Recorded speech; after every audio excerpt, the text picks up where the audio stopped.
അടുക്കള നീ ആ മാങ്ങണ്ടി എന്ത് ചെയ്തു? അത് ഞാൻ തിന്നു കഴിഞ്ഞപ്പോൾ കാട്ടിക്കളഞ്ഞു. അപ്പോൾ ഒരു കാര്യമുണ്ട്, നീ കാശ് തരാൻ പറ്റൂല. അല്ലെങ്കിൽ ആ മാങ്ങണ്ടി എനിക്ക് തിരിച്ചു തരാണ്ട് പറ്റൂല. എന്നാ ഞാൻ മാങ്ങണ്ടി കൊണ്ടുവരാം. മാങ്ങണ്ടി കൊണ്ടുവരാം. കൊണ്ടുവരാ? ആ എന്നാ മതി.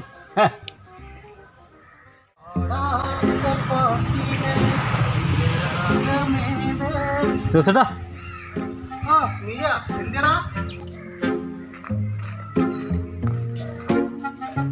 അതെ എന്തിടാ? ഞാനൊരു മാങ്ങണ്ടി കിട്ടില്ല, അതെടുക്കാൻ വേണ്ട. മാങ്ങണ്ടിയാ? മാങ്ങ ചെത്തിട്ട് മാങ്ങണ്ടി തുള്ളി അവിടെ ഇട്ടുണ്ട്. മാങ്ങണ്ടി എനിക്ക് ആവശ്യമില്ല, ഞാൻ പോരാ. അതെ നിന്നെ ഞാനും വരാം.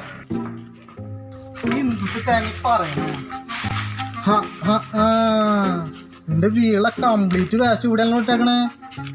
ഇതൊന്നും ആയിട്ടല്ല, ഞാൻ ആ മാങ്ങണ്ടി മാത്രമേ ഉള്ളൂ.